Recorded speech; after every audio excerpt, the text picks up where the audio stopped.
Thank you for listening to this podcast from TRE, Talk Radio Europe, your voice in Spain and around the world. For more information, please visit tre.radio. Ger Sweeney presents Live on Eire in association with emeraldconnection.net. Live on Eire, presented by Ger Sweeney. Good evening and welcome. Nice to be back in studio second time today. Apologies for that. I was sitting in for Selena a little earlier on, and if you weren't listening, I'm doing it again tomorrow and all next week, Monday to Thursday, between 2 and 4. Before we go anywhere, can I say a big thank you to Howard Brereton. Thanks a million, Howard. I hope you have yourself a very pleasant evening in Nurka. As he said, I'm not there. I'm here in studio, a little bit down the road from him, all right. But anyway, thanks a million, Howard. I love that I love that song you played. Absolutely lovely. If you're still listening, will you text me the details of it, please? I'd like to include that someday on the programme. It's really nice. I can get it on the playback anyway. All right, what is it? 3 minutes after 7. It is Wednesday. It is the 8th of March. Where is the year going? By the way, next week, the 15th, will be the last programme before St. Patrick's Day.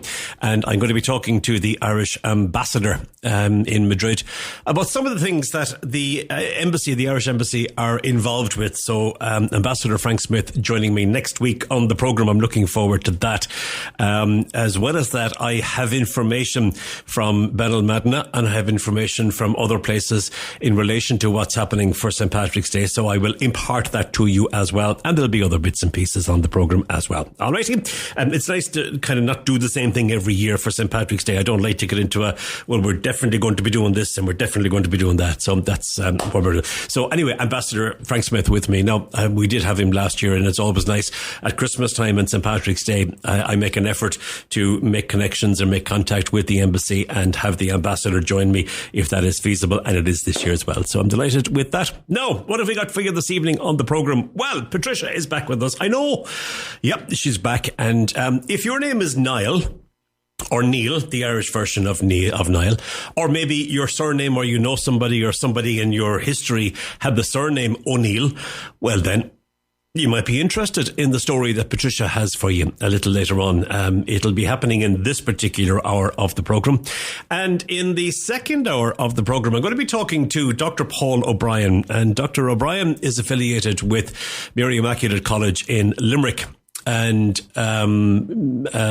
yes, I know I do various things at times from Limerick, but it just happens that a great story arose from Limerick, and that was about a fella.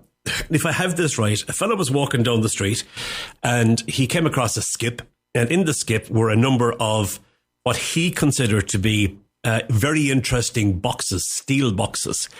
And cutting a long story short, the boxes contained hugely important historical documents, and it was kind of like a major find. And I'm going to be talking to Dr. O'Brien because he has those documents and he's been through some of them, and I'd be very interested to find out a little bit more about that. All right, so that's it. That's our second hour. There'll be plenty of news from home as well, and there will be lots of good music in there too. Sorry, that was my microphone. I'm just turning the arm of it around a little bit because I need to tell you. Last week on the programme, Patricia's story was about the tricolour, the Irish flag. And it was I suppose fortuitous that you heard the story of the flag from Patricia last week, because yesterday was the anniversary of the first time that the flag flew, the tricolour, the green, white and gold. And Leo Varadkar, or Taoiseach, has said that the Irish tricolour remains a symbol of hope, of a shared future and a shared island for everyone who calls Ireland home. Mr. Varadkar was speaking at the flag-raising ceremony commemorating the flying of the Irish national flag by Thomas Francis Maher in his native city of Waterford on Sunday. Maher raised the Irish tricolour in the city for the first time on the 7th of March back in 1848, and the flag was inspired by the French Revolution. That story we heard from Patricia last week. Maher at that time said that the white in the centre signifies a lasting truce between the orange and the green, and I trust beneath its fold the hands of the hands of Irish Protestant and Irish Catholic might be clasped together in generous and heroic brotherhood. That's what he said at the time.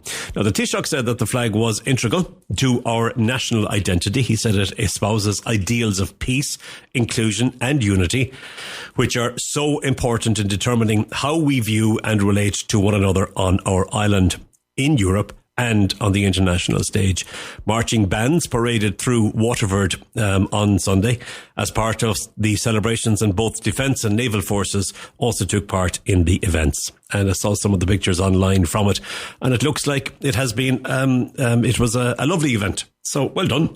And that's it. So, and thanks to Patricia for her story last week on the Irish flag, Broughton the Heron, as we call it. Today being International Women's Day, I want to say again today a very happy International Women's Day to all our female listeners. Nice to have you along, and I hope that you're having a nice day.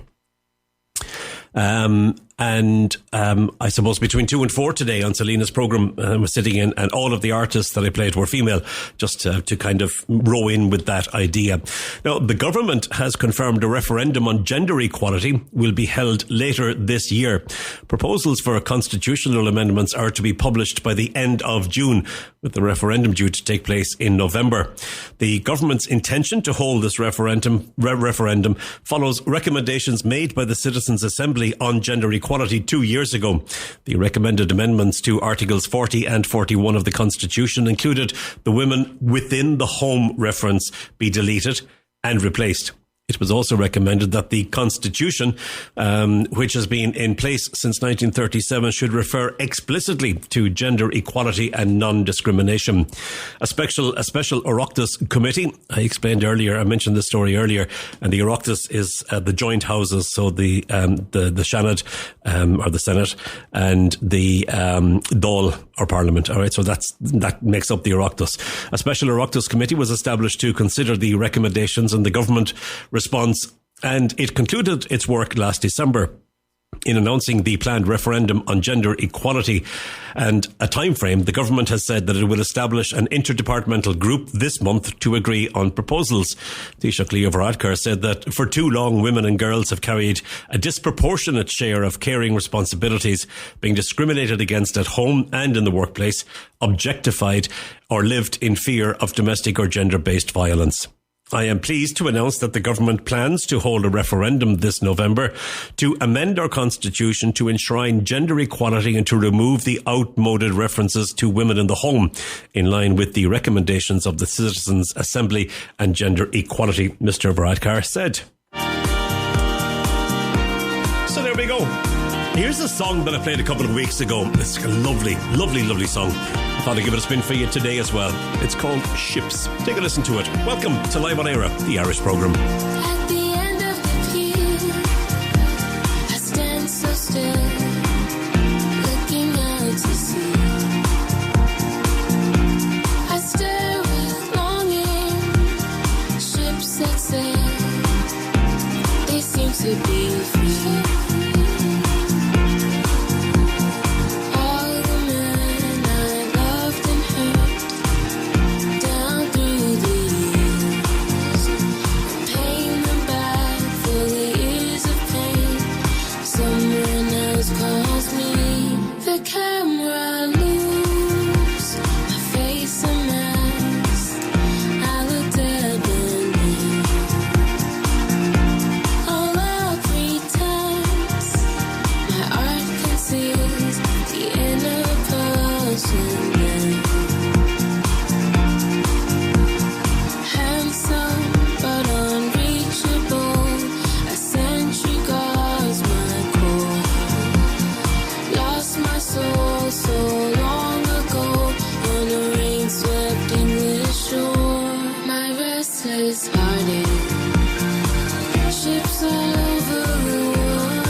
Isn't that nice? Yeah. Played it a couple of weeks ago when it was released. Camden Place and Rachel Acano. That's a song that's called Ships. And I think you might hear that again at some point. I think you might. Yeah, 14 minutes after 7 is the time. It's very nice to have your company. I'm sorry, I forgot to say, but I'm sure you already know, if you'd like to get involved in the programme, pass a comment, ask a question, whatever the case might be, you're more than welcome to do so. Our WhatsApp is always open, +34 645 99 67 95. You can call the studio if you like at 952 78 4000, or you can send an email to studio@tre.radio. And of course, 24/7, my own email is available to you, Ger, Ger @tre.radio, if you would like to pass on comments or questions or queries or whatever the case might be. Righty-ho. That's about that, I think, isn't it? Was I going to ask you a question? I was going to ask a question about something or other. I'm sure it's got out of my head now. That's old age, I suppose. Right, let's do a quick break. Come back to me in just a moment, please. Live on Eire, presented by Ger Sweeney. TRE. Talk Radio Europe. Live on Eire, presented by Ger Sweeney. That reminds me, I got the Brittany Ferry newsletter, March newsletter, a little earlier on. I must have a look at it. I was doing a bit of work between the two programmes, and I spotted it coming in. So I must take a look. March newsletter. Right. Okay. That's to be done. We'll put that on the list. I did say it at the time. What time was that, Ger? I did say during COVID that I was kind of not looking forward to when it was all over. For one reason, is that I figured there'd be 5, maybe 10 years of blame, and you shouldn't have done that, and they should have done that, and they shouldn't have done it. And we've seen it. And I know that you have to learn from mistakes. And so various countries have set up committees to look at how things were done so that they can make sure they don't do it again if it was the wrong thing to do, or if it had a very negative impact on people, or maybe something had a very positive impact and that needs to be repeated if such an event happens again. Well, I see that during the COVID-19 pandemic, the Health Service Executive, the HSE, ordered over 10 times the estimated number of ventilators clinically required in hospitals. Now, a report by the state spending watchdog on the emergency procurement of ventilators by the HSE shows it ordered 3,500 ventilators at a cost of €129 million. The report by the Comptroller and Auditor General, the C&AG, which was published yesterday morning, shows it was twice the number approved by the Department of Health. The C&AG says that €80 million was paid to new suppliers that the HSE had not previously done business with. While some of these orders were cancelled, many of the ventilators that arrived were not fit for purpose. The report said quality issues emerged quickly after the first deliveries of devices from some of the new suppliers, with 41 of the 100 examined failing performance tests. HSE staff had no experience using any of the ventilator models being offered by the new suppliers. The report found that many of the orders had no written contract and were with suppliers who had no experience in the field and upon whom no due diligence had been carried out. Even when due diligence was carried out and red flags were raised, the report notes that purchases went ahead anyway. Seamus McCarthy, who is the Comptroller and Auditor General, warned that there is currently no practice guidelines available to public bodies on the use of advanced payments and recommends that this be addressed. In this case, advance payments topped €80 million, of which more than 30 million has been recovered. HSE clinical staff had already estimated that only an additional 326 ventilators would be needed to existing stock when the pandemic hit early in 2020. Despite this, when the health agency approached the Department of Health, it said it had sanctioned the purchase of 1,900 ventilators at an estimated cost of €73.5 million. However, as it transpired, and mentioned earlier, a total of 3,500 ventilators were indeed purchased. No business case was submitted to justify the massive outlay. It appears that the department simply approved all the purchases the HSE had made or was in the process of negotiating, the report finds. Then in March and April 2020, the HSE went ahead and ordered 3,500 ventilators. Chairperson of the Public Accounts Committee, the PAC, is Sinn Féin TD Brian Stanley, and he has said that he is very concerned at the damning findings as chair of the PAC, he said, I will be asking the committee to write to the HSE for answers. Of course, the thing about that is that the man that was in charge of the HSE during the pandemic, Paul Reid, is now not working in the system anymore. He has moved on. He is retired. Did I hear he's doing something? He's chairing something at some point. But anyway, he seems to be enjoying life, judging by his tweets. We wish him well on that one. Take a listen to this. It's brand new. Expectations high as a kite, you would fly as a child. You took your chances, oh, you tried, but when it flew, it went wild. Anticipation lies with you at night, sets you up for a fall of your own design. You set your sights on the highest heights, and if you can't get there, you'll die trying. And I've been reading from this map for some time now, and though I wrote it, I still can't figure it out. And if you just say the word, that babe, I'll go, but I don't know what the word is. Maybe you said it long ago.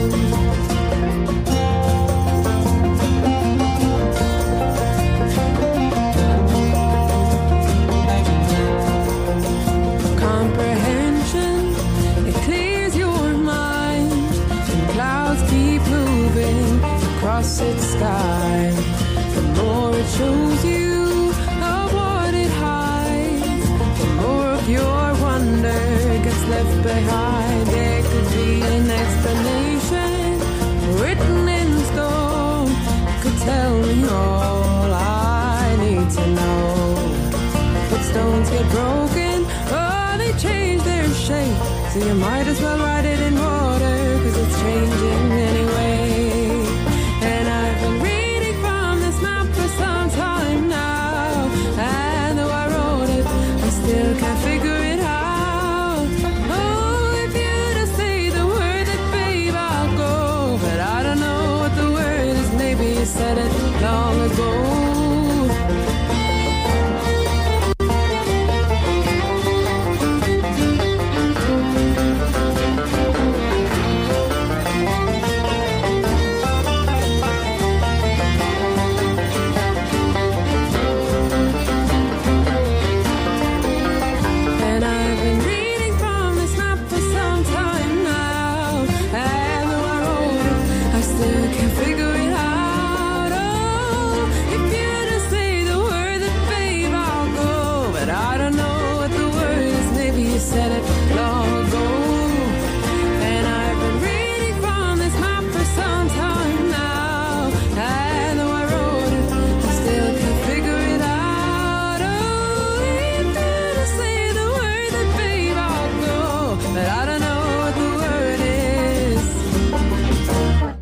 Said it long ago.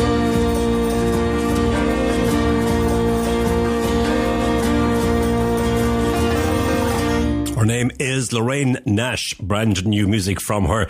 That's a song that's called I'll Go. Nice to have your company on this Wednesday evening for Live on Eire. I hope you're nice and relaxed and chilled out, like myself. Oh, it is great. Yeah, it is nice. And it's still bright out, getting dark, and it gets darker faster in Spain than it does in Ireland. It kind of creeps up on you in Ireland. But here, you kind of look out the window and it's still a bit bright. Then you turn away and look out again, it's dark. Something that I had to get used to. But yeah, we'd have smashing weather. I know that Ireland is currently experiencing a very cold spell, and some roads have been gritted and will be gritted, and there have been warnings issued to motorists to take care. I know it's very cold and lots of people have the fire on. So if you happen to be sitting by the fire listening, you're welcome. Nice to have your company today. Let's take a quick break. Come back to me in just a moment and I will talk to you about drones at Dublin Airport. Live on Eire, presented by Ger Sweeney. TRE. Talk Radio Europe.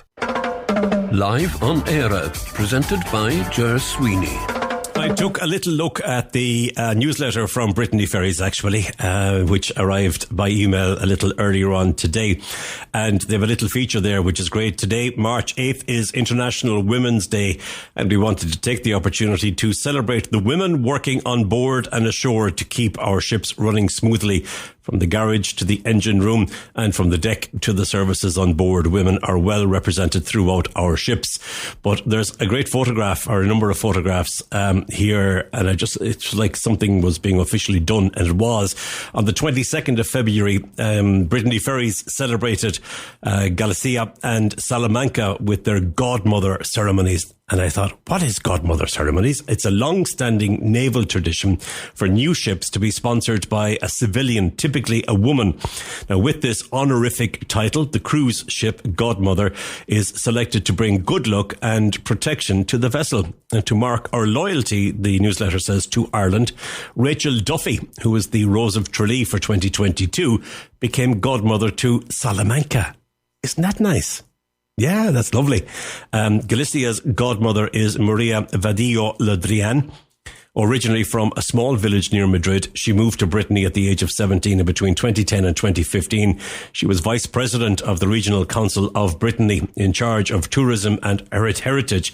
And for 6 years, she was regional councillor for Brittany. So congratulations, the godmothers. But that's great. I never knew that there was a godmother to a ship. Maybe you did. I don't know. But yeah, Salamanca's godmother is Rachel Duffy. Nice one. Like that. Okay, I have to swing the mic around again. There might be a squeak. There you go. That's it. Minister of State at the Department of Transport, Jack Chambers, has said that Dublin Airport will have counter-drone technology in place in a number of weeks. The government will also carry out an assessment to see if counter-drone technology is required to protect strategic infrastructure throughout the state, such as energy facilities, telecommunications networks, hospitals and prisons. Dublin Airport says it wants Gardaí or the Department of Defence to have ultimate ownership of this technology. Speaking on News Talk, Mr Chambers said that Dublin Airport will be tasked with the purchase of counter-drone technology immediately, and while this is being sourced, airport operator DAA will begin training personnel on how to deploy it in conjunction with the Irish Aviation Authority.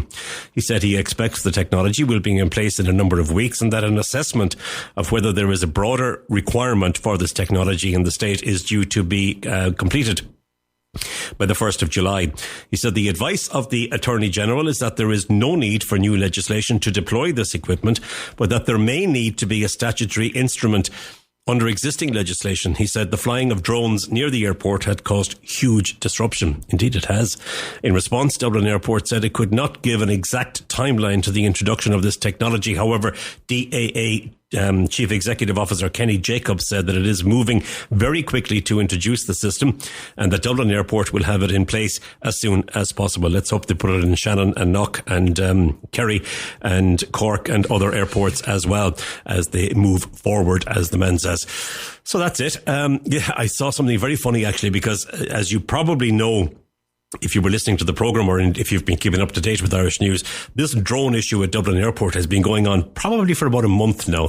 But somebody said that if somebody was blocking a cycle lane somewhere down the country, the department, the Minister for Transport, Eamon Ryan, head of the Green Party, would have a Gardaí there to remove it before lunchtime, and they couldn't figure out why it can't be done in Dublin Airport. A very valid point. Patricia Traynor joins us regularly to tell us stories about various things, and I'm glad to say she's back with us this evening. And look, that's it. That's the introduction. We'll go to Patricia, and then we'll tell you if you want to catch up more with what you hear, if you like it and you want to hear more of it, well, where you can get that. All right, Patricia. Well, hello, Ger. Today I'm going to talk about Niall of the 9 hostages. As someone who is interested in genealogy, I am interested in the story of Niall and the 9 hostages. I've often wondered what the hostages were for, and indeed, why were there 9 of them? But let's begin with Niall himself. He lived in the late 4th century and the early 5th century. He was a fierce warlord, and it was he who captured a young boy and brought him as a slave to Ireland. That young boy later became the patron saint of Ireland, St. Patrick. He preached Christianity and changed the course of Irish history, of what had been, until then, a pagan land. Niall is famous for the fact that he was very prolific and fathered many children who all had the famous surname O'Neill. O'Neill means son of Niall. In a survey, it was found that 1 out of every 5 men in the northwest of Ireland and 1 out of every 12 men in the whole of Ireland have the same DNA as that ancient Irish warlord and king. Also, because of the great emigration of Irish people to America at the time of the famine, 1 in 50 New Yorkers, of those who have Irish ancestry, of course, that is, the O'Connors, the O'Reillys, the Flynns, the Quinns, the Bidens, etc., have also been found to have the same genetic signature as Niall. Now, isn't that amazing? Among the descendants of Niall, we find famous people such as St. Columba, also known as St. Columkill. He was the great-great-grandson of Niall, and as a result, he belonged to the nobility. Families such as the O'Higgins and even the McSweeneys claim descent from the O'Neill dynasty. My great-grandfather was an O'Neill, my grandmother was an O'Neill, my great-grandmother was an O'Higgins, and my great-grandfather was called Niall. So I think I really qualify as a member of the clan. The fact is, the name O'Neill has spread throughout the world. Geneticists from Trinity College Dublin have found that 21% of men from Northwest Ireland and 8% from all Ireland all bear the same Y chromosome haplotype. Not surprisingly, there are also quite a substantial percentage of men in Scotland who also share this Y chromosome. Lisha Moore et al., who carried out their research at the Smurfit Institute of Genetics at Trinity University Dublin, tested 800 males and concluded that the 2 or 3 million men who share this chromosome all descend from a single medieval progenitor. Although they didn't mention Niall by name, it would be obvious that he was the man who started all this. In fact, he is obviously the most fecund man in Irish history and head of the most powerful dynasty in ancient Ireland. The results of this research project are published in the American Journal of Human Genetics. Why was he called Niall of the Nine Hostages? Well, Geoffrey Keating, in his Foras Fasa Eire, which means History of Ireland, tells us that Niall of the Nine Hostages received 5 hostages from the 5 provinces of Ireland, Ulster, Munster, Leinster, Connaught and Meath, and 4 from Scotland, and that makes up the 9. You may remember me telling you in a previous podcast that I believed I was a princess because I came from a line of the O'Neills. I had come to this conclusion after reading about the Battle of Kinsale, in which the 2 Hughs, Hugh O'Neill and Hugh O'Donnell, had played important roles. It was after their defeat that many of the noble families left Ireland, although Hugh O'Neill remained hoping that Hugh O'Donnell would return with help from Spain. That was not to come. Hugh O'Donnell died in Simancas near Valladolid. The 410th anniversary of his death was celebrated there recently. Hugh O'Neill remained in Ireland until 1607, but he realised his life was in danger. He left Ireland on the 14th of September, 1607, with his brother Cathbar, his son, who was also called Hugh, and Rory O'Donnell, Earl of Tyrconnell, and 99 other followers. They made their way to Rome, but shortly after, misfortune struck again. Only 1 year later, on the 29th of July, 1608, Rory O'Donnell died. And some months later, that same year, on the 24th of September, O'Neill's brother, Cathbar, also died. Tragedy struck once again when Hugh O'Neill's son died the following year, on the 23rd of September 1609. It must have been a tremendous blow to Hugh O'Neill, Prince of Ulster, who still had hopes of returning to Ireland with reinforcements. However, he was not able to make that journey. He himself was not in good health. He also died in Rome on the 20th of July, 1616. He is buried together with his son Hugh, his brother Cathbar, and Rory O'Donnell in the Spanish Franciscan church of San Pietro de Montorio in Rome. There is a big stone with his name on the left side of the high altar. It is a place which is often visited by Irish tourists to Rome. The O'Neill descendants in Ireland lost their lands, and many went to France, Spain, and Portugal. The family of Shane O'Neill, who was born in Richhill village, Kilmore, County Tyrone, went to live in Portugal. Shane, in Portuguese known as Shao O'Neill, he died in 1788. But a descendant of his, Jorge, which is Portuguese for George, Jorge Maria O'Neill, in 1896, submitted his genealogy to the Somerset Herald in London. 5 years later, he was notified that his case had been verified as the head of the House of O'Neill. So Jorge O'Neill was recognised worldwide by Pope Leo XIII, by the King of Spain and the King of Portugal as the Prince of Clandeboy, Tyrone, Ulster, and as the Count of Tyrone and the head of the Royal House of O'Neill. The Chief Herald of Ireland recognised the O'Neill family in Portugal as the Princes of Clandeboy in 1945.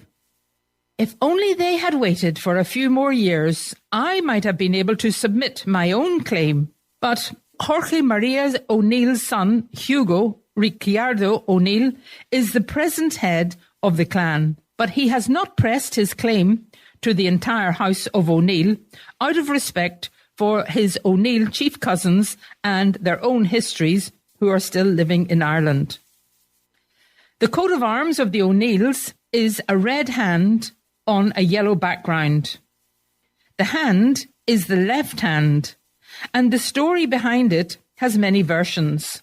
But what is common to all versions is that there was a dispute over who should rule and own Ulster. It was to be settled by seeing who could swim across the water, and the winner was to be the owner of the first hand to touch the land. Whether it was a competition between two brothers or between many is disputable. But the fact is that O'Neill, who was a strong swimmer, found himself losing ground to a competitor, and so he cut off his left hand with his sword and threw it onto the shore. The hand was covered in blood, but as it was the first hand to touch the land, that meant that O'Neill was the winner. So now you know why the hand on the flag is red. Incidentally, the red hand also appears on the flag of Ulster today, but on a white background.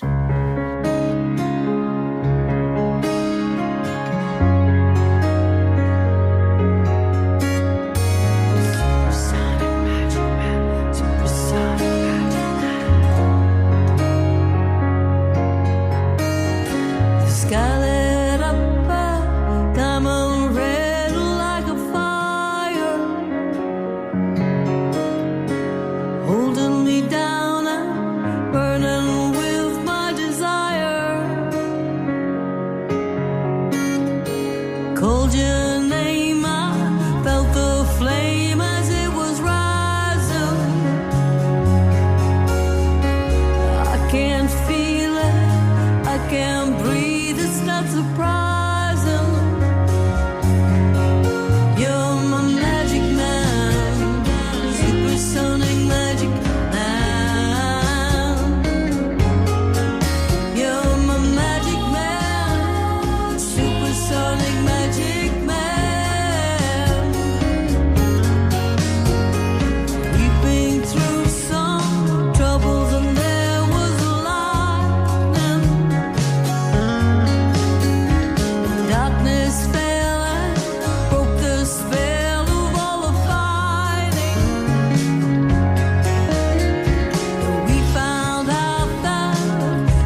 Nice, isn't it? Called Magic Man.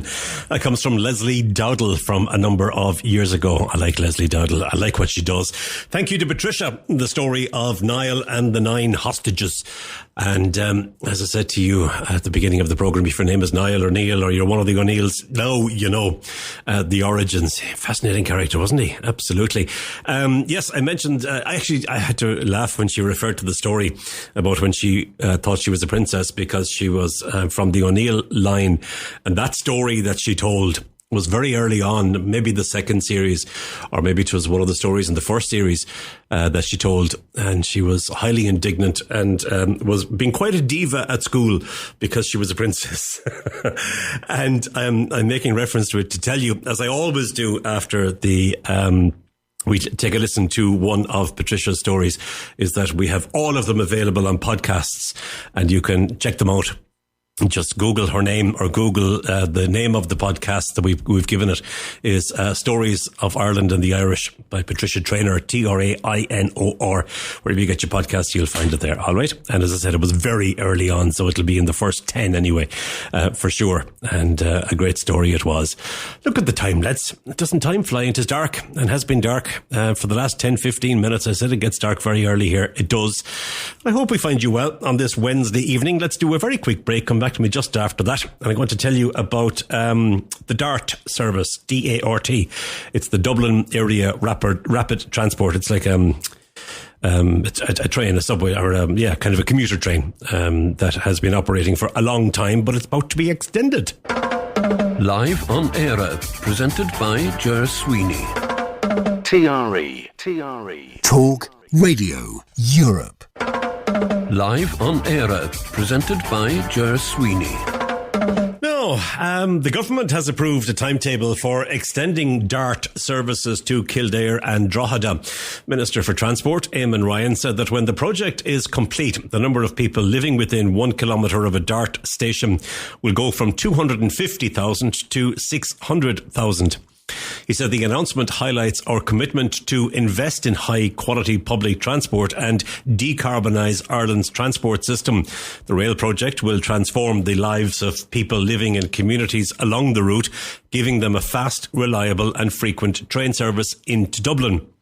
DART Plus Southwest will see the line from Connolly Station out to Selbridge electrified, and a new low-emission, high-frequency train service to stations at Island Bridge, Park West and Cherry Orchard, Clondalkin, Adamstown and Selbridge and Hazelhatch.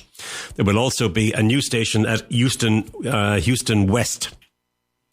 The railway order for the line will be submitted to An Bord Pleanála by the end of this month. National Transport Authority CEO Anne Graham said that the project will provide a major upgrade to rail services for passengers living along the rail corridor. Commuters in Drogheda are being promised DART services to Dublin, from Dublin City, that is, from early 2025. This will be facilitated by the electrification of the line to Drogheda. The line to Maynooth and the M3 Parkway will also be electrified, and there will be upgrade for the infrastructure to Greystones. The new services will be facilitated by the DART Plus Fleet programme, which will see Éireann, that's Irish Rail, commission up to 750 new electric or battery electric vehicles over 10 years.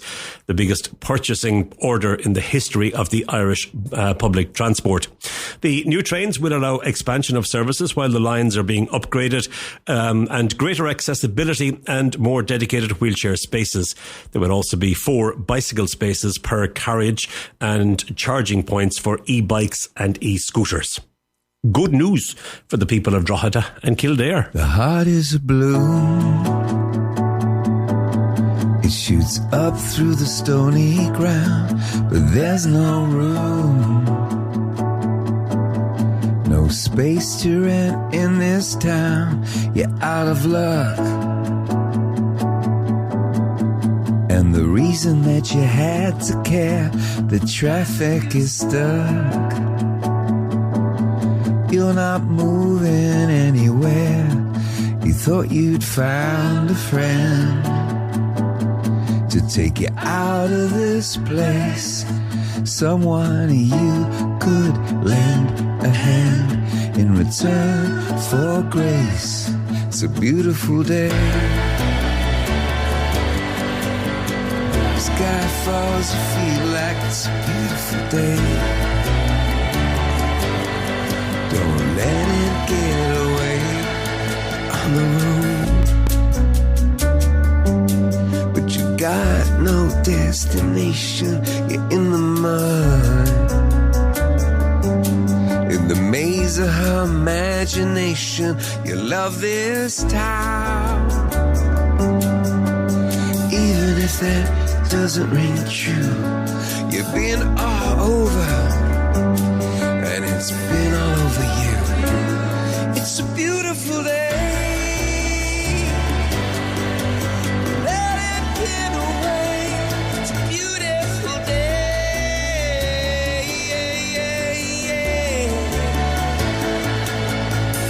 Touch me,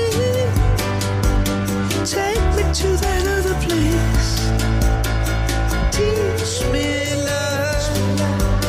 I know I'm not a hopeless case.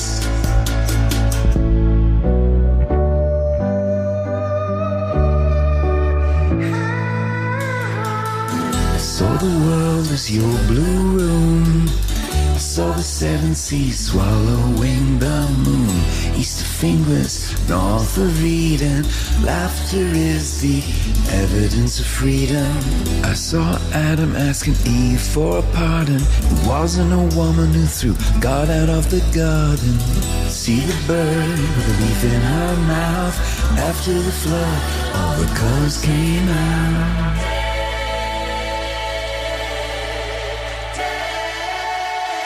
It was a beautiful day. Don't let it get away. It's a beautiful day. Don't let it get away. Touch me, take me to that other place. Reach me. I know I'm not a hopeless case. What you don't have, you don't need it now.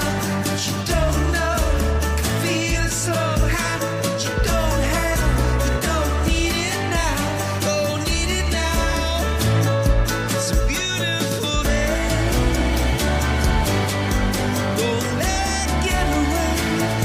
It's a beautiful day. Don't let it get away.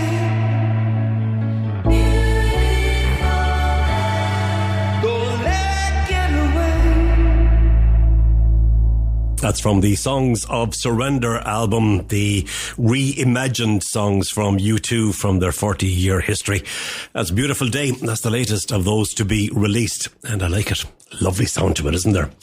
Ireland has yet to draw down any of the €1 billion entitlement from the EU's huge COVID recovery fund, the CRF. That's according to the European Court of Auditors, the ECA. The overall fund, worth €724 billion, was agreed by EU leaders in July of 2020 as a response to the impact of the COVID pandemic on European economies. Under the so-called Recovery and Resilience Facility, that's the RRF, billions of euro will be dispersed to member states to help them recover from the immediate impact of the pandemic, but also to equip countries to meet climate and digitalisation goals. In order to qualify for a mix of loans and grants, member states were required to set out specific reforms and investment projects. Ireland's plan involves 16 investment measures and 9 reforms, which would trigger €989 million in grants. Some 42% of the plan was due to support climate-related investments, and 32% would be spent on the digital transition. The plan was approved by member states in 2021. Now, the European Court of Auditors today said that Ireland was among a number of countries which had yet to draw down either the 13% of pre-financing that was available or any of the main tranche of funds. In a report on the operation of the RRF, the ECA also found that there were shortcomings in how the European Commission verified information from member states on whether RRF-funded projects complied with EU and national rules. Under the rules, RRF money is provided to member states after the European Commission is certain that capitals have fulfilled objectives.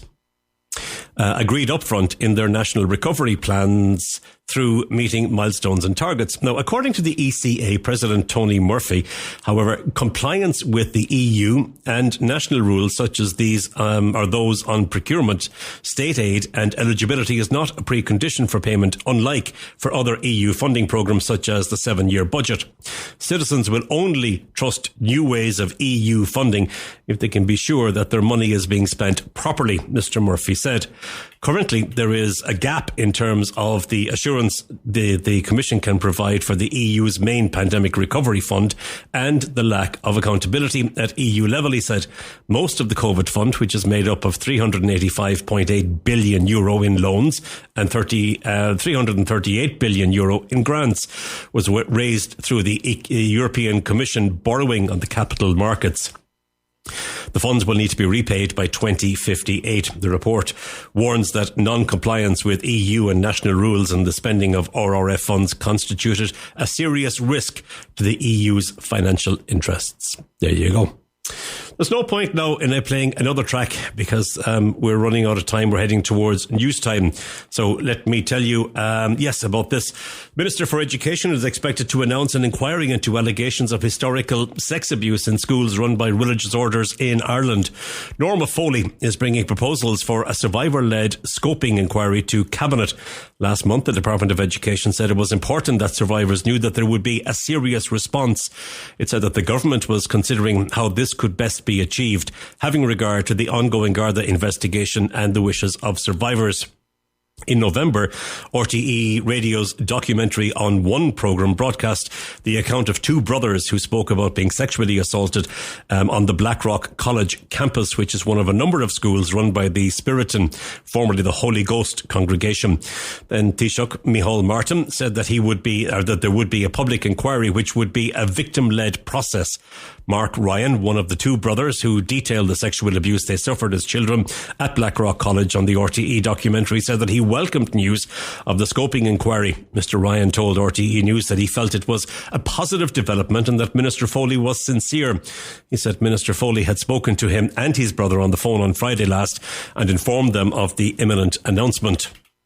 By mid-February last month, An Garda Síochána had received 131 contacts either through the Sexual Crime Management Unit office at the Garda National Protective Services Bureau or at local Garda stations across the country. Gardaí said the contacts had primarily been from victims, but also included contacts from people who had witnessed abuse and from people on behalf of victims. Last November, the Spiritan congregation apologised to victims and set up a restorative justice programme. So there we have it. Alrighty, let's hope that works out well when everything comes out in the wash. Right, we're about 10 seconds away from heading to the news. It'll only be for 2 minutes. Come back to me just after that. And we have more news, we'll have more music, and we have another guest for you to meet. More details on that just after we hear the news. Talk Radio Europe. Your voice in Spain. Live on Eire, presented by Ger Sweeney. No, welcome back to the programme. I will be talking shortly to Dr. Paul O'Brien from Mary Immaculate College in Limerick. And he has come into possession of some papers. Some fella, apparently, I'll get more details on this, but it seems like a fella was walking down the street in Limerick and spotted a skip. And there were some boxes in or around the skip. And from the cut of the boxes, he figured that there would be something significant inside, because they weren't just ordinary tin boxes. They weren't like biscuit boxes or whatever. And he had a peek. And he was absolutely right. They were full of historical documents, which are going to prove vital in bridging gaps in what we know and don't know. And some of them date back a number of centuries.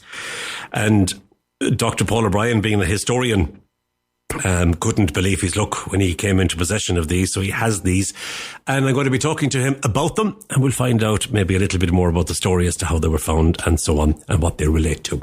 So that's what's coming up.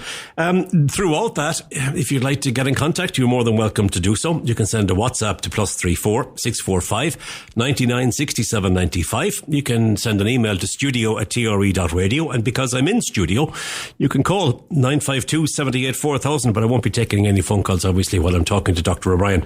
So either side of that, if you'd like to call, you're more than welcome to do so. I hope we find you well on this Wednesday evening. My second programme today on Talk Radio Europe. I was sitting in for Selena a little earlier on, and I'll be in again tomorrow between 2 and 4. And again next week, Monday to Thursday, between 2 and 4.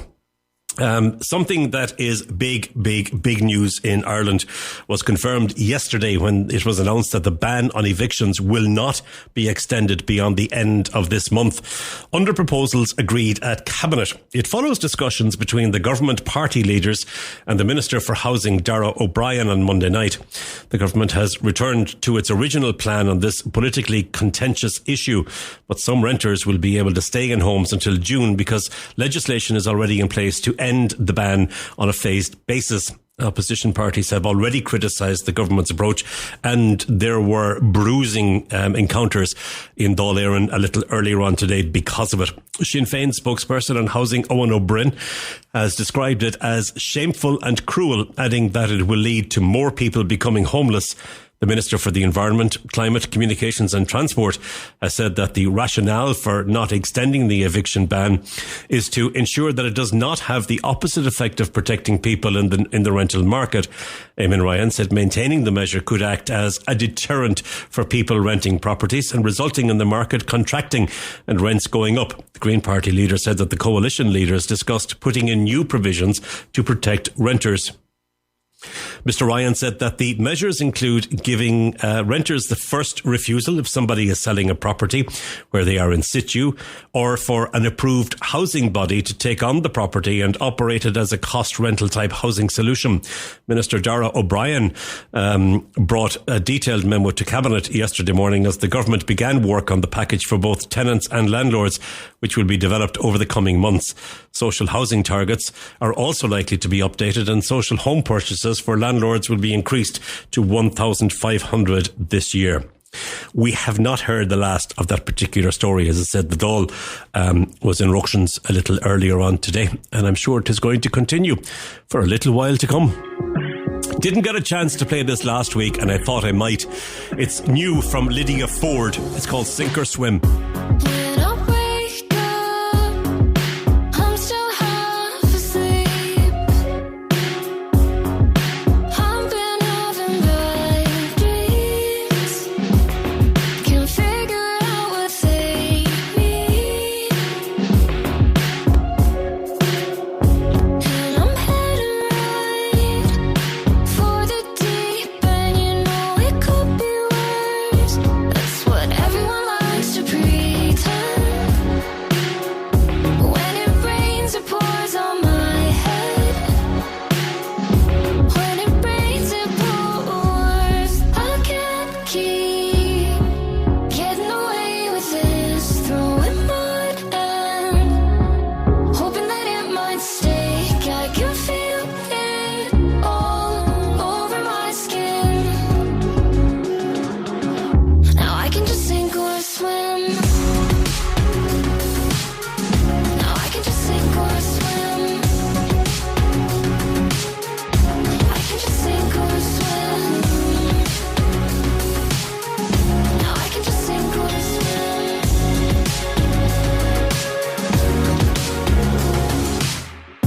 If I slow down, maybe I can catch my breath. No, I've had some false starts. Know how to break my own heart. And I'm heading right for the deep end. You know it could be worse. That's what everyone likes to pretend. When it rains, it pours on my head.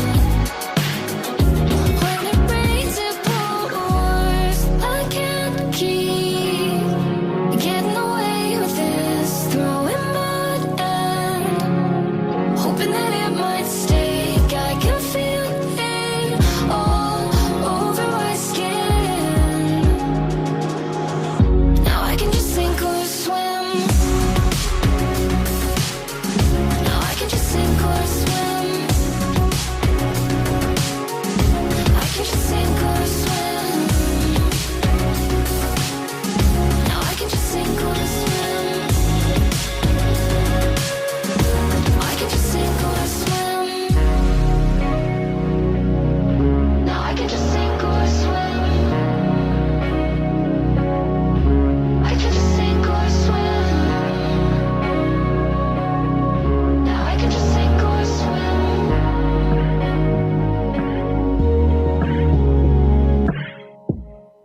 Nice, isn't it? Lydia Ford.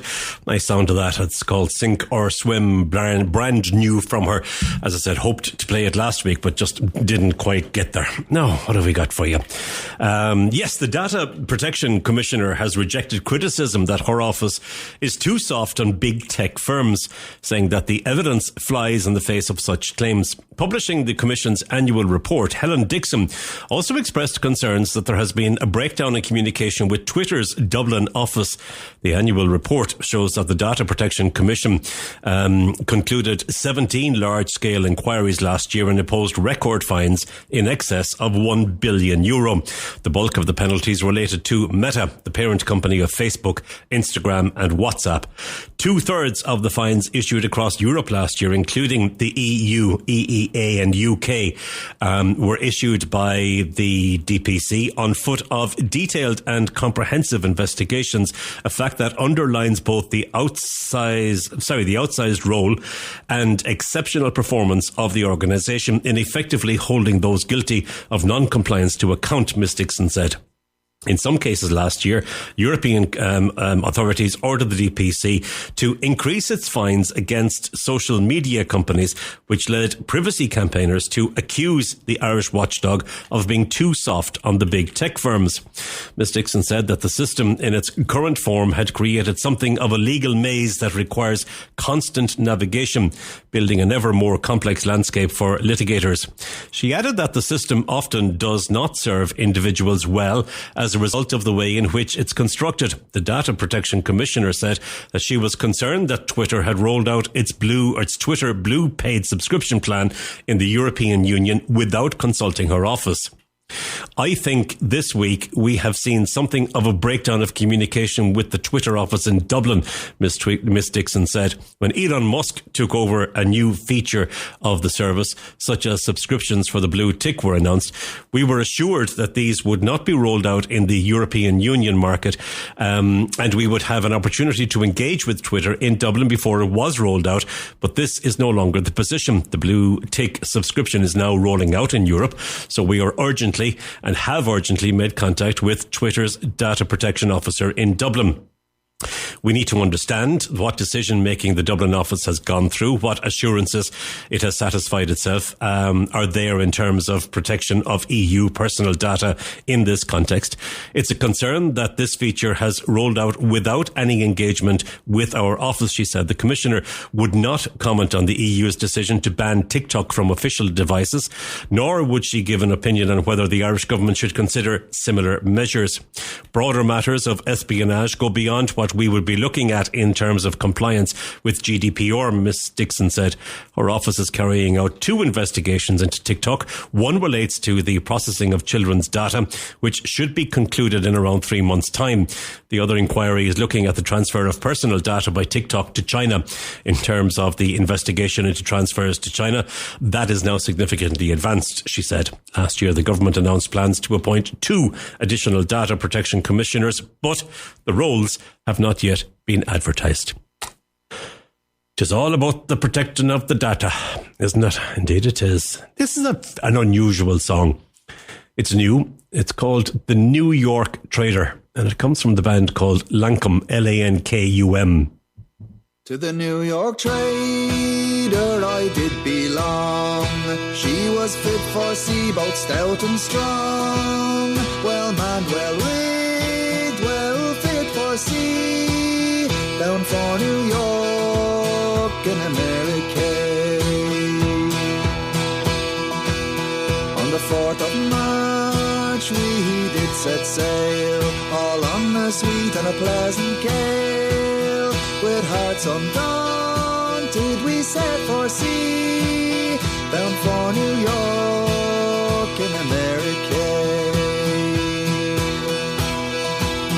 Our cruel captain, as we did find, left half of our provisions behind. Our cruel captain, you'll understand, meant to starve us all before we reached the land. As our captain in his cabin lay, a voice came to him and this did say, prepare yourself ship's company, for tomorrow night you must lie with me. Our captain awoke in a terrible fright. It being the first part of the night, loud for his bosun he did call, to him related the secret song. Bosun, says he, it does grieve my heart to think I have acted the villain's part, to take what was not my lawful due, for to starve the passengers and the ship's crew. There's one more thing that I have to tell. When I in Waterford town did dwell, I killed my master, a merchant there, all for the sake of his lady fair. I killed my wife and my children three, all for that cursed jealousy, and on my servant I laid a blame, and he was hanged in grief and shame.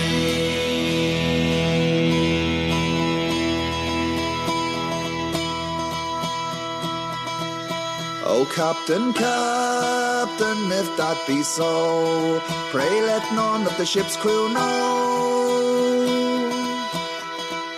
but keep that secret all in your breast, and pray the Lord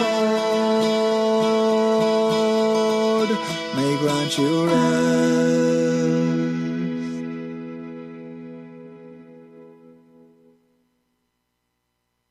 And that's it. Wow. In fact, it's not. There's more to it.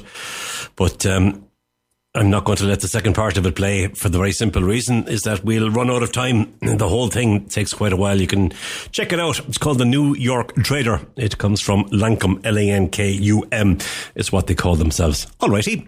I'm going to take a very quick break. Come back to me just after that. And I'm going to talk to Dr. Paul O'Brien. Well, I'm going to play for you a conversation that I had with Dr. Paul O'Brien last week. And it's all to do with the finding of historical papers. Fascinating story. Look forward to playing it for you just after this. Live on Eire, presented by Ger Sweeney. TRE. Talk Radio Europe. Live on Eire, presented by Ger Sweeney. Dr. Paul O'Brien from the Academic Learning Centre at Mary Immaculate College in Limerick. You're very welcome to the programme and thank you for taking time to talk to us. How are you? I'm very well, Ger. It's an honour to be here chatting to a Clare man. There you go. Well, now, Paul, actually, I'm a Limerick man that lives in Clare. I'm out of here. and I have lived in Clare when I'm in Ireland for longer than I lived in Limerick. But anyway, there you go. I must have a chat with Ben when I meet him. Yeah. And I must say thanks to Ben for organising this as well. He was the go-between on this one. Paul, I want to talk to you about some papers that somebody threw into a skip. They had it stored somewhere and then somebody else threw them all into a skip. And somebody was passing by and thought, those boxes look interesting. I'll have a look and see. Am I right in saying that that's how these papers that we're talking about were found? More or less, Ger. So about 30 years, well, I suppose I'll start my bit of the story first. I do a lot of free walking tours around Limerick City, generally in the spring and the summertime. And last August, the end of August, I think it was, I was giving a tour of O'Callaghan and Clancy Strand in Limerick City. And we stopped at one particular house and there was a gentleman standing in his garden looking over at the tour and he was drinking a glass of wine. Lovely. And an older gentleman, perhaps in his 80s, and somebody said, you're talking about his house and he's drinking wine and not saying anything. So I felt a little uneasy, so I kind of turned my back towards him. Anyway, I spoke about his house, didn't know much information about his house, and we continued on the tour. Mm-hmm. A couple of weeks passed, bumped into this gentleman on the street, and his name is Brendan Dennehy, and Brendan was with his son Nigel. And both of them invited me down to the house on O'Callaghan Street, and their house, which, of course, as I said, I didn't have much information about. Okay. So down I went for a tour of the house with a friend of mine, Eddie Waldron, and another friend, Randall Hodkinson. And in we went, got a tour of this beautiful 1860s, 1870s house, discussed the house history and so forth.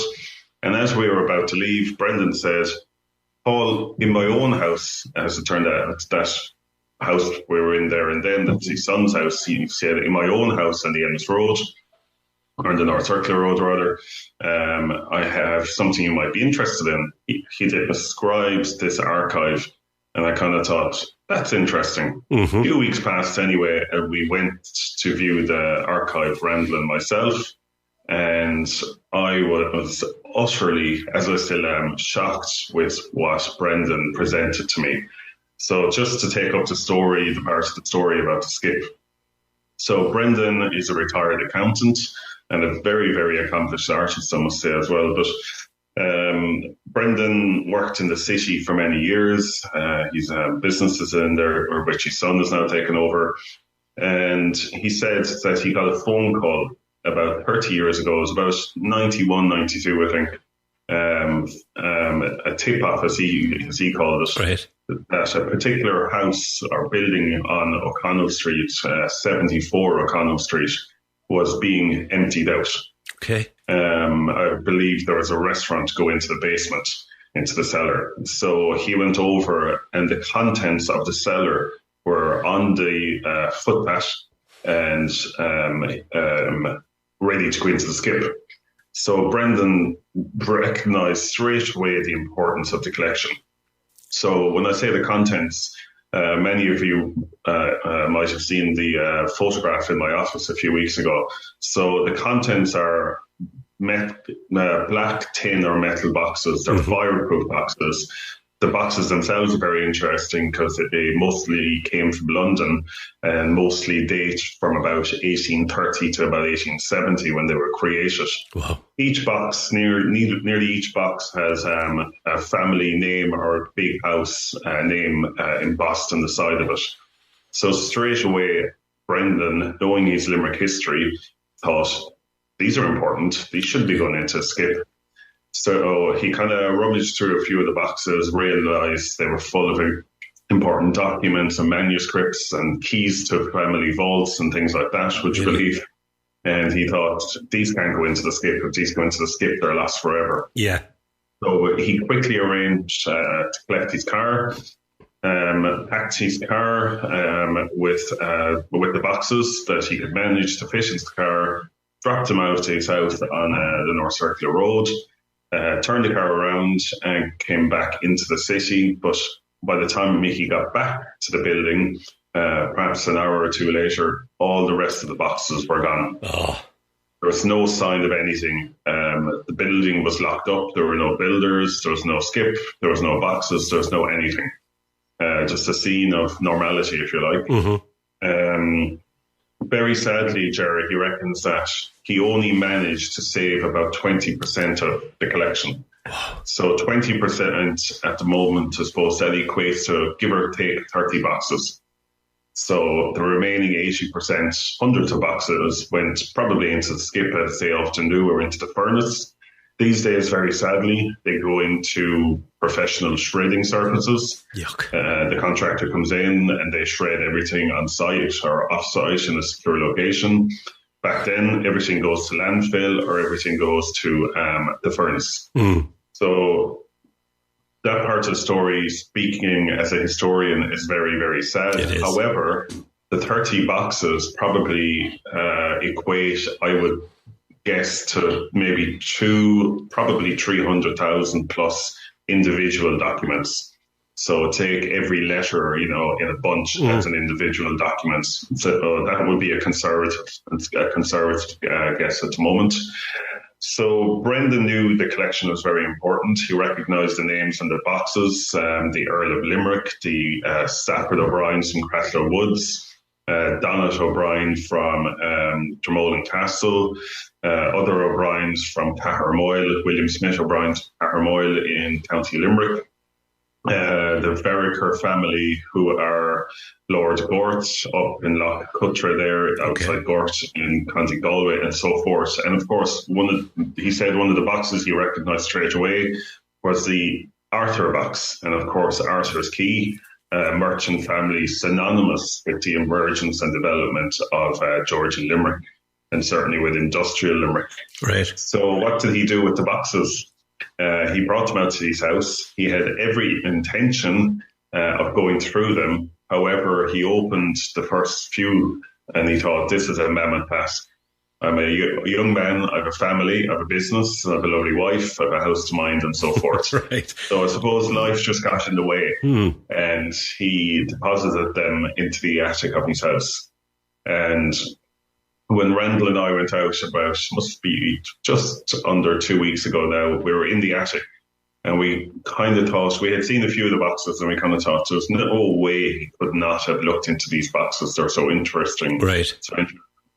But there was probably 1 inch or 2 inches of dust and dirt accumulated over the years in the attic, and the boxes had not been touched until that brilliant day that he rescued them with Nigel back in the early 90s. So that's, I suppose, the story of the two-part story of the discovery of the boxes. So give us an idea. You mentioned some of the families maybe that were involved, but give us some sense of the kinds of documents that you found. I think you mentioned that were there deeds and were there keys and things like that? So I suppose the collection originally, if you like, was put together by a land agent, and the land agent was tasked with managing the estates, the landed estates of a given area. So the collection or the business originally was a man called R.D. O'Brien, and he came from Cahermoyle House out in County Limerick, which is still extant. So he managed various estates throughout Limerick, Clare, parts of Kerry, Cork, Tipperary, Galway. Wow. There are even estate records, Ger, from Laois, from Kilkenny, from Armagh, from Dublin. Wow. I was looking at a beautiful volume yesterday of maps from Finglas in Dublin. When Finglas was just green fields. Wow. So you can guess how old they are, going back into the 1810s and 20s. So I suppose the collection then is largely land-based. It's records of land and every part of the land from the ownership down. So we have rental books. If we're looking through, I suppose, the lens of a tenant, we have rental books. We have rental agreements. We have notes about evictions and ejectments from land for non-payment of rents. We can trace the value of land over maybe 150 or 200 year period. There are certainly, in the case of the MacDonald family, who are very interesting, their mansion house is still extant, just outside Ennis, in my home county. It's called New Hall House. Yes. You might be familiar with I know it, yeah. Beside Killoan Lake there. So the MacDonald family were very large landowners, and they owned a number of properties and a lot of land back in West Clare, in around Kilkee, Dunahad, that way.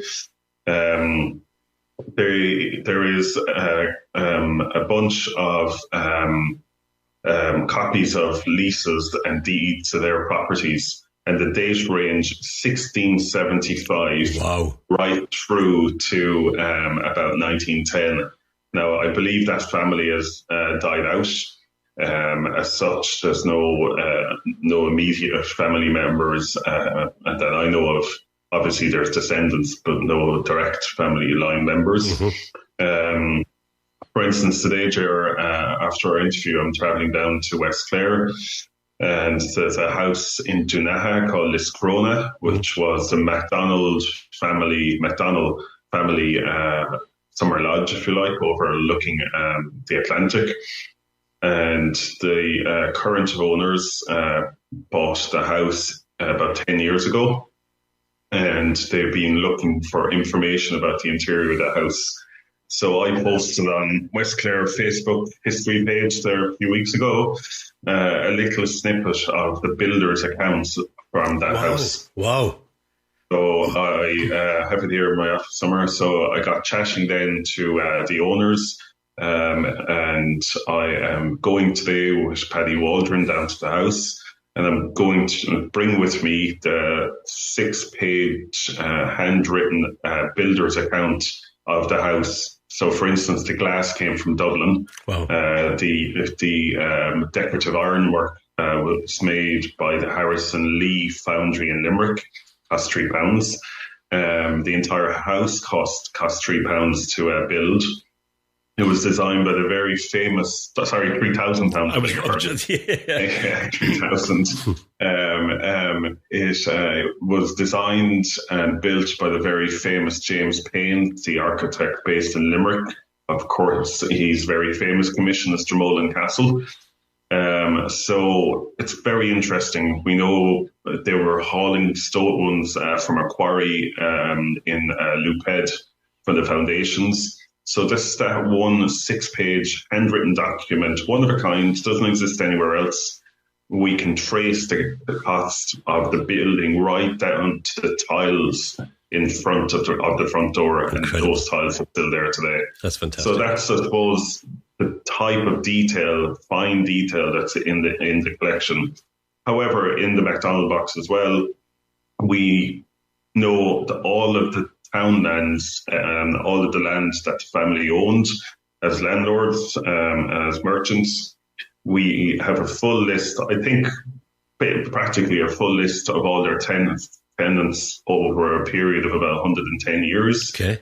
So we know, for instance, for argument's sake, my grandfather back in West Clare, what land he was occupying, the rent he was paying, and if he was doing any improvement to the land, that all of that is documented. And that's just one box, one of 30. What's the importance of all of the, now you haven't obviously gotten through all of the information yet, but what is the importance for us today and maybe for other generations to come? I suppose just to understand, I suppose in the basic sense, what was a landed estate? It's not really a phrase or a term we use these days.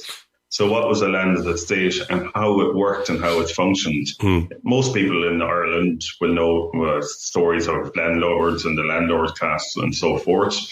We'll know stories of terrible and brutal evictions during the famine years and how Ireland was depopulated because of the famine. However, we don't know in many cases, we don't know the names of tenants. We don't know, for instance, if we choose Dunaha Townland in West Clare, for argument's sake, we know how many people occupy that land, how they eke out their living on a small patch of land. We know things like that already. However, we now know their names. We know who lived where and when. We know how and perhaps why they might have chosen to immigrate in post-famine Ireland, particularly if their holding was just too small, if the land was going to be consolidated. Right. We know how people were pushed off the land. But I suppose we can give agency to hundreds and hundreds of tenant voices, which are really just lost to time. We can map things. I was looking at a hand-drawn and hand-painted map of Rathkeale from 1790 yesterday. And in the little legend, it says 331 houses to the front and 22 houses to the back. We have various houses drawn into the map, merchant houses, landed houses, so forth. But very interestingly, we have the land surveyor's name, a chap called Paul Rahilly. And I went looking for him in newspaper archives yesterday, and I discovered that he died at Newcastle West on, I think it was the 22nd of April in 1809. And he's described as a land surveyor. And here we have possibly the only example of his very, very fine work. Wow. So I suppose the geographical data contained in the maps will help us to map the landscape. We know as well that a lot of documents were lost during the Civil War, when where all the papers were stored in Dublin went on fire. And I know that a lot were reconstructed down through the years. We spoke to somebody on the program recently about the launch of that. But will these papers be added, or can they be added, or can they fill gaps that may have been left because of those documents that were destroyed? Yeah, certainly. I've already spoke to a colleague involved in that project in Dublin. So any wills, for instance, that were proved in Dublin prior to the Four Courts fire in 1922, they went up in smoke. And I know from glancing, and you said it yourself there, Ger, it's only a cursory glance we've had time-wise with the archive so far, but there are countless wills in there. So a lot of those gaps can be plugged. And of course, a will is a very valuable document because it sets out all the lists of who's related to who got what, and so forth. Mm-hmm. And I believe hundreds, probably thousands of wills, for instance, went up in smoke in 1922. So that will certainly help to plug some of the gap. And certainly, and I suppose if I want to be parochial about it, some of the gap for West Clare and for Munster, for this part of the country, which is great. What's going to happen now with the papers once you have once you've looked through them, once you've absorbed them? Maybe do you digitize them? Where are these papers going to end up? So it's a good question. So we will work very closely with a professional archivist, and that person will advise us on next steps. But we've had, I suppose, chats already. So it is our intention to catalogue the collection professionally. That will take a lot of time. Write it up, I suppose the thing to remember with the collection, as we're calling it, and using that term very loosely, it's not a collection that related to one such family. I suppose it's a series of mini collections within an overall collection. So each box will have to be catalogued on its own. Each story of each family and their land and their business interests and so forth, all that will have to be written up separately. So it'll take a long time to catalogue it. It'll take a very long time to digitise it. However, we have applied for funding to the Heritage Council and to others already. And to other sources externally and internally here in the college. Ultimately, it's our intention that the archive will be made available to researchers, to historians, to scholars, to people who just want to take a look, if you like. Already, I've been in touch with a number of families whose estates are represented in the boxes. And just last Friday, I invited in two gentlemen from one of the Clare houses into the office, and they went through their boxes with great interest. Right. And they were able to inform me of the story of their house, their estate, and these two particular boxes. They represent family member from about the 1890s. So they were able to fill me in with his biography, which is great. So already, I suppose, partnerships and collaborations are in place, which is really important for the collection. It's vast, Ger, as I said, conservatively 300,000 documents. We still have another, I think, 8 boxes to collect. Okay. From Brendan's house. Space is becoming a small bit of an issue, but we'll find it somewhere. We're very lucky here in Mary to have a record room which is fireproof and waterproof and so forth. So everything is stored very, very securely. One of the boxes which has yet to come on site is Limerick in the 17th century. Wow. So Brendan was telling us there are documents in there related to Cromwellian Limerick. Wow. And even before that, he said the earliest document he spotted is 1620. So the earliest document here in the college we have seen so far is a lease, a MacDonald lease for 1670, I think. But this is pushing it back 50 years again, and also included in the 17th century box, if you like, what we're calling it for now, is a wax seal about this size, a wax seal of King James II from, I think, from the time of the siege of Limerick in 1690. Now, I haven't clapped eyes on that myself yet, but Brendan assures me it's there and it's in mint condition. And as I said, it's large. What's it like putting your fingers on a piece of paper that's been around since the early 1600s or mid 1600s? Yeah, I suppose it's something I've never really, I've worked with a lot of archives at this stage. But I always have a huge smile on my face when I pick something up that perhaps hasn't, a person hasn't looked at or handled perhaps in 150 years. It's a huge thrill. I can't help but think, first of all, who made the paper? Where did the paper come from? The writing is so beautiful. Really? The penmanship is extraordinary. So I think the person who made the paper, the industrialist who made the paper, then the clerk who perhaps recorded the details, it's a beautiful hand in most cases.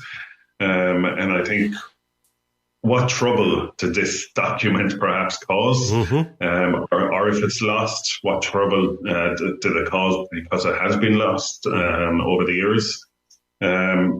But I suppose mostly I just think what a privilege it is, to be working with primary material that has never really been worked on before beyond its intended purpose. It was very thrilling last week when I opened, I suppose we call it a dowry or a marriage cert or whatever, a marriage contract, to use that non-love term.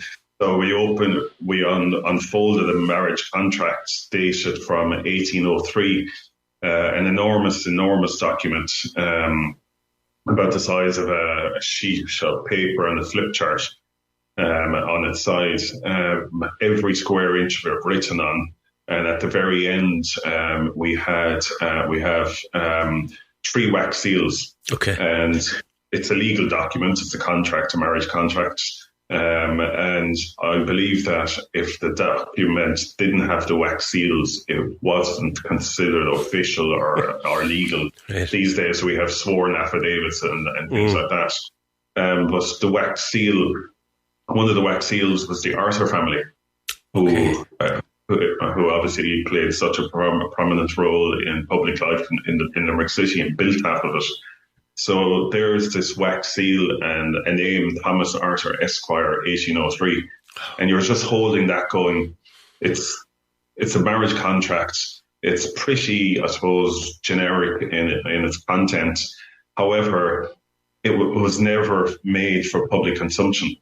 So beyond the family, beyond the legal people, solicitors and so forth, nobody will ever have seen it before, and it's printed on vellum, so it's a beautiful document. It's a piece of art, essentially. And here it is, nearly 220 years later, in mint condition, like it was put together yesterday. So it's a huge privilege to work with primary material. Before I let you go, one final question. Will any of this be on public display at any point, or have you even thought like that? Well, we thought a little bit, I suppose, Ger. Quite apart from the landed material in the archive, R.D. O'Brien was clearly the land agent for St. Mary's Cathedral in Limerick as well. So he handled a lot of their books and their accounts. And there was a woman in Limerick called Alice Craven. She died in 1726, and we know because I have her will in my office. She died in 1726. She was a woman of some means. Her husband had been mayor of the city in 1708. He predeceased her, I think, Richard Craven. And she left all her worldly possessions to education and to charity. It was administered by the Bishop of Limerick and St. Mary's, and he established the Blue Coast School with the funds, and he also established widows' almshouses in her name. The Alice Craven Trust is still extant, nearly 200 years later. The Blue School material is fascinating. So the Blue School was in the back of St. Mary's Cathedral.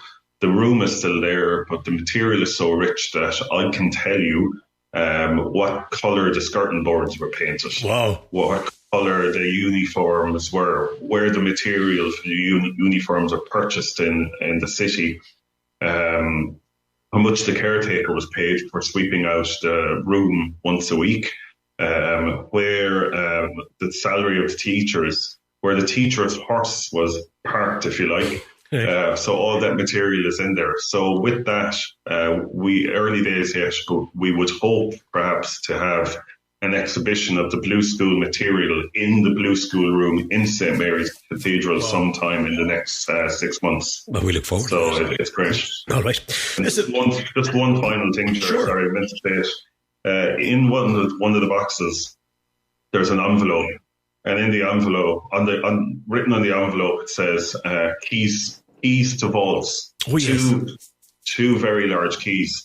So the Dean of St. Mary's, the Reverend Niall Sloan, was here last week, and he looked at the keys and he said, I think they will fit one of the vaults in St. Mary's Cathedral.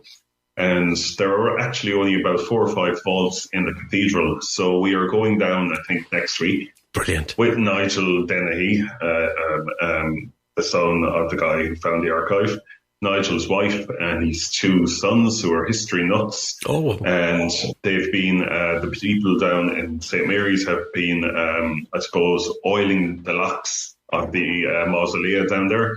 And we're going to see if the keys will, in fact, open one of the mausoleums down there. So that'll be very exciting. So we're going to film that and hopefully put it on social media. Brilliant. Just the opening bit, obviously, not in the interior of the mausoleum. If there's something that you can talk about after that, will you get in contact with me and let me know what you found? That'd be fantastic. Dr. Paul O'Brien, thanks a million for talking to us about this fabulous collection that has just landed in your lap, basically, and I can tell how excited you are about it, and just listening to it and listening to the stories of it, it must be just fascinating. I leave you alone because I know you're heading off, and thank you for joining us from the Academic Learning Centre at Mary Immaculate College in Limerick. Thanks, Dr. Paul O'Brien. Thanks, sir. Long time ago, older men were animals.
Interesting, isn't it? Absolutely. I caught her eye. Bog. What's it? Bog something or other. Brilliant. Really like that song. Thank you to Dr. Paul O'Brien for taking time to talk to us about the papers. Fascinating stuff altogether. And I'm really keen to find out if those keys worked in St. Mary's Cathedral. I'm looking forward to hearing all about that. Now,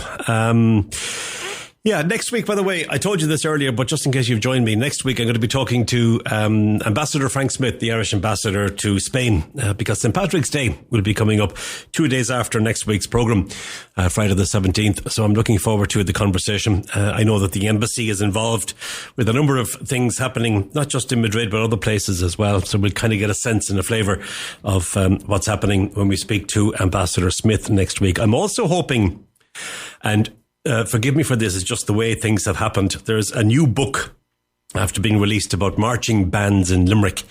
And I don't mean the programme to be specifically about Limerick, but I have a particular interest in marching bands. Next week being St. Patrick's Day, next Friday week, there will be parades all over the country, and marching bands will be coming in from all over the world to take part in parades across the country. I was a member of the school pipe band when I was in school, the Christian Brothers pipe band, which at one time was the biggest band in the world. And it's significant, and I loved my time there. But there's also something that happens in Limerick and has been happening for many, many years that doesn't happen anywhere else. It's an international band competition, and it normally happens on the Sunday just before St. Patrick's Day. So I must find out if it's happening this year, and bands again from all over the world come and take part in it and march through the streets. So Limerick people generally get 2 days of marching, one on the Sunday before St. Patrick's Day and one on St. Patrick's Day. So I'm hoping that I'm going to be able to talk to Dr. Mulcahy, who is the author of the book. And as I said, it's just coincidence, but the timing would be right in relation to St. Patrick's Day and the marching and the bands and all that kind of thing. So there you go. All righty. Let me see what have I got for you. Yes, an interesting story. The only dedicated pet pig rescue in the country, in Ireland, has been forced to close its doors to new animals due to a threefold increase in a number of unwanted and abandoned pigs that they're caring for. Wow. My Lovely Pig Rescue in County Meath now cares for 150 pigs, up 50 from a year ago, and said that there needs to be regulation of the pet pig breeding industry, as many owners eventually find they cannot care for the animals. Farm Supervisor Tara Daly said that there was a COVID pet pig phenomenon. Really? A lot of people maybe had more time at home and decided, let's get some pigs for pets, because we have had a lot of cases in the last year, she said, of abandonment of pet pig type breeds. Throughout the last 12 months, Tara and her colleagues took in all the abandoned and unwanted pigs that they could, including 31 pigs that were notified about by the Department of Agriculture. Half of those, 31, were abandoned in a forest in County Cavan. It has now led to the situation where a farm is at capacity and requests for rescue are reluctantly turned away, she said. Part of the problem is the lack of regulation surrounding pet pig breeding and the fact that animals are legally considered livestock in Ireland. My Lovely Pig Rescue does try to find homes for pigs, but they are very clear that training for prospective owners is very much needed. I would imagine. No, it's not a Eurovision song, but it does sound like it at the start, doesn't it? Here's Mr. Jack L. Jack Lukeman. Mother, for you know I sin. I spent all my money on these brittle things. Bless the kingdom that we've built on sand. All the world right there in your hand. Bless the blackbird in the hawthorn tree. She waits for the blooming of the red berry. The battle of the hawthorn will never be won. You're as beautiful in winter as you are in sun. Oh, the battle of the hawthorn tree. Whoa, the battle of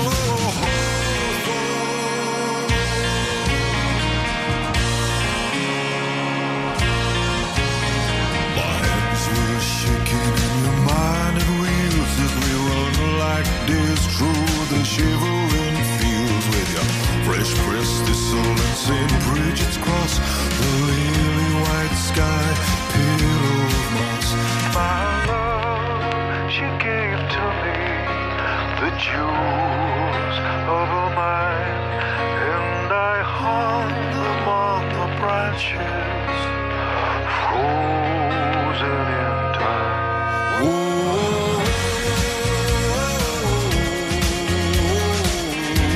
The battle of the hawthorn trees.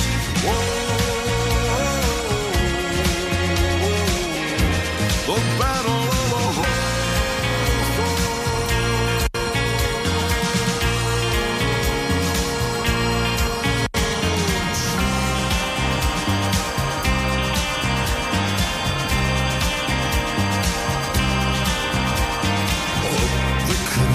There's a howling wolf, hound for survival when we're all one blood. Yeah. Bless the blackbird in the hawthorn tree, she waits for the blooming of her destiny. The battle of the hawthorn will never be won. Black skeleton and winter white wing in sun. My love, she gave to me the jewels of her mind, and I hung them on the branches, frozen in time.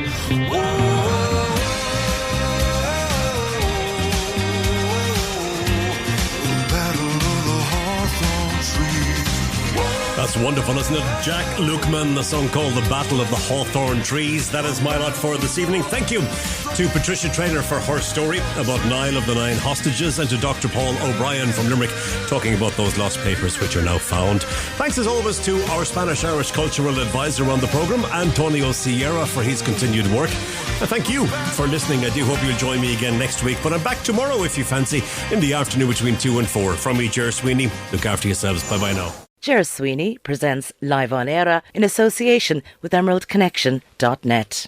You've been listening to a TRE production. If you've enjoyed this programme, there'll be another episode waiting for you next week, right here on this platform, where you can also access our extensive back catalogue of shows and interviews. For more information on our live programming, social media channels and apps, and how to contact Talk Radio Europe, please visit TRE.radio.